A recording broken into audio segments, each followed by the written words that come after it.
Joining me is Nick Bryant. He's BBC New York correspondent, and he was one of the first to cover the Jeffrey Epstein scandal. Nick, welcome to the Young Turks. That was my favorite Young Turk. I didn't know there was others that you liked, but thank you, I appreciate it. So Nick, you were onto this Epstein story before almost anybody else was. I was onto this Epstein story about 7 years ago. Yeah, and so what did you see 7 years ago that sparked your interest and thought that this might be a giant story? Well, I had written a book called The Franklin Scandal, a story of power brokers, child abuse, and betrayal, which was about a network very much like Jeffrey Epstein's network. It pandered children to the rich and powerful, flew them around the country. There was blackmail involved, there was cover-ups involved. And the Epstein story very much fit the pattern of this other pedophile network that I'd written a book about. So I knew that I was on the right course, and then I managed to acquire Jeffrey Epstein's Black Book. And then I knew that Epstein's network was very similar to the network that I'd written a book about. So Epstein's Black Book had the names of very powerful people and their numbers and contact info. But look, an average, powerful, rich person might have the names of a lot of other wealthy, powerful people in his Rolodex. What about the book made it stand out for you as problematic? Well, here's the thing. The house manager, Alfredo Rodriguez, circled the names of people who he had perceived to be taking part in Epstein's nefarious activities. And when I saw who the circled names were, I mean, I was quite stunned by that. And thus far, Rodriguez turned out to be a rather unsavory fellow, much like Jeffrey Epstein. Definitely not as unsavory as Jeffrey Epstein, but according to witness accounts, these young women that have come out and talked about their perpetrators, I mean, he's been pretty much right down the line when you look at the Black Book and you see the circled names. So he thought they might be material witnesses. So was Donald Trump's name circled? Yes, Donald Trump's name was circled. And I don't know this, that's why I'm asking. Was Bill Clinton's name circled? No, Bill Clinton's name wasn't circled, but Epstein had 22 contact numbers for Bill Clinton, so they were probably obviously in contact with each other. He had 22 numbers for Bill Clinton? Yeah, and an email, his personal email. I decided not to send Bill an email, though. I thought that he'd take it the wrong way. Yeah, well, okay, that's good of you to do that. Okay, so now at that time you had some really interesting material. You got your hands on this Black Book that only the FBI had, other than you. So I assume that everybody wanted to write about it, right? Oh my God, this is an amazing, amazing story. No, it's kind of interesting. I pitched the Franklin scandal in 2002, 2003 about this power broker pedophile network, and I also pitched the Epstein story. And editors had a tremendous amount of cognitive dissonance. If they believed Nick Bryant, then obviously this was a horrible thing and they had to do something about it. Or if they just wrote Nick Bryant off as a conspiracy theorist, then they wouldn't have to do anything about it. And unfortunately, the media, the people in the media opted to just write me off. And actually, when I was pitching Epstein, there were a number of underage girls that were molested after I was pitching Epstein. So had the media jumped on it at that point, they could have saved a bunch of these underage girls from getting molested, but they did not.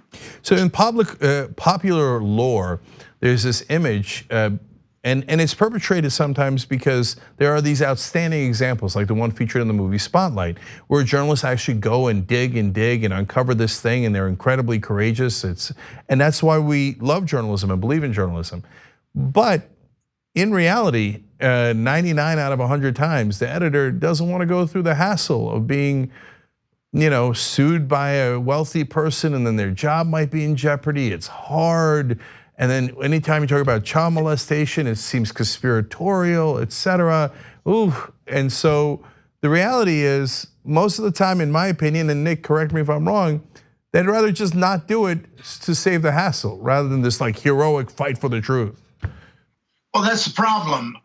Unfortunately, with this particular malignancy that the media opted not to report, scores of children were destroyed.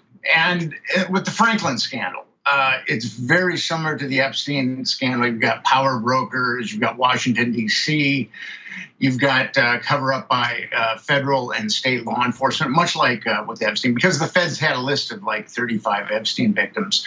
But unfortunately, the media, the American media and also America pays great lip service to children as its most valuable and precious resource, but natural resource. But unfortunately, we see it not only in the Epstein case and other cases, and just the way that children are the fastest growing segment of the homeless population, and 20% of them live below the poverty threshold. I mean, America just really isn't willing to put its money where its mouth is concerning children, its most natural resource, its most precious natural resource. Right, and let alone the children in the cages at the border, et cetera. So let's talk about the other people involved. People are always talking about, hey, the famous people that could be involved in this story, but we've already heard the big names, the Clintons, the Trumps, the Prince Andrews. Are there more that we're not aware of? There are a lot more that we're not aware of. And here's the thing, and this is why I opted to be on your show. The Black Book has a number of perpetrators who aren't circled, and there were other perpetrators. And right now, the FBI and the Department of Justice is covering up Epstein again. I mean, if the federal government was really gonna go after these perpetrators, they know who the procurers are. The feds know who the procurers are. They would round those women up and slap those women with multiple child trafficking accounts, and the women would be looking at 300 or 400 or 500 years in prison, and then they'd give up these rich perps. So right now, what we need is a grassroots movement to really hit the streets. And I think that the Me Too movement should be part of this. I think the Women's March should be part of this. And we need accountability for these young girls. We need to go after these perps. We cannot let this get covered up. And it is being covered up right now, because if it wasn't being covered up, then these procurers would be in jail. They'd be facing multiple counts of child trafficking, child exploitation, and they'd be coughing up the perps. So that's what we have to do now. This is the third act. This is the beginning. Epstein killing himself was the beginning of the third act. The end of the third act is making all those people accountable that were molesting these children. So if you're not clear with what Nick is saying, the procurers are the women who helped Jeffrey Epstein recruit the young girls who he would then sexually assault. And so, Nick, who are the prosecutors that should be pursuing this right now, that people should be putting pressure on? And how do you know that they're not working behind the scenes to get the procurers? Because I've been following this story very closely, and I have my sources, and none of those procurers have been indicted. So I'm pretty confident about that. And it was originally the Southern District of New York, the Department of Justice, were the ones that originally arrested Jeffrey Epstein. And William Barr, who is our present Attorney General, he took part in the cover-up of the pedophile network that I wrote about, that was operational in the 80s and was covered up in the late 80s and early 90s. So he was the Attorney General under Bush Sr. When this pedophile network I wrote a book about was covered up. So William Barr has already covered up one pedophile network, and it's really incumbent upon us as just decent human beings that we do not allow him to cover up this Jeffrey Epstein pedophile network. So that's fascinating, and curious about your former book as well. But in terms of Epstein and what the next steps are, there was apparently hidden cameras in the places that Epstein brought these girls and famous people. Do you believe that he was taping the famous people doing these illicit acts so that he would have blackmail over them? I don't have any doubts about it. I mean, Jeffrey Epstein was a blackmail operation. And the network that I wrote about in the Franklin scandal was also a blackmail operation. But here's the thing. Jeffrey Epstein is a lone college dropout from a blue collar family in Coney Island. He could not blackmail powerful men who have access to thugs and organized crime. He just couldn't do that. So Jeffrey Epstein had to have a very powerful organization behind him that was enabling him to blackmail these really powerful men. Or else these wealthy perpetrators just would have had him eliminated. So obviously there was a very powerful network behind Jeffrey Epstein, a very powerful organization. It was powerful enough to quash a case that the feds had made. The feds, like I said earlier, the feds had a list of 35, 36 underage victims of Epstein's, and they completely just vanished, that list. And so this organization that is behind Jeffrey Epstein, not only does it have the power to protect him, but it also has the power to quash 36 child trafficking charges. Wow, that's fascinating.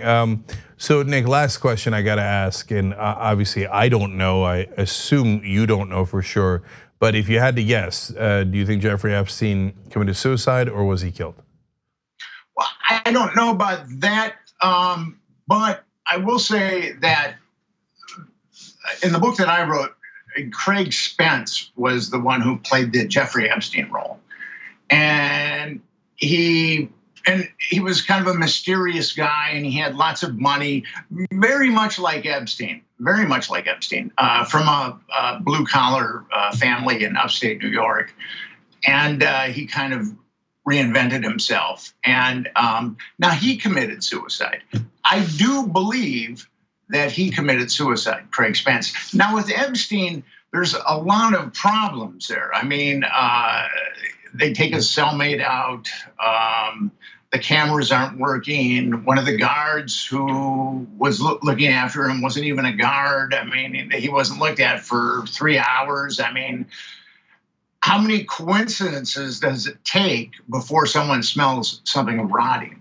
And now it's entirely possible that Jeffrey Epstein was given time to kill himself. But like I said, there was a very powerful organization behind him. And that organization was Jeffrey Epstein had just reached a critical mass of mass media. And that organization probably made Jeffrey Epstein a deal he couldn't refuse.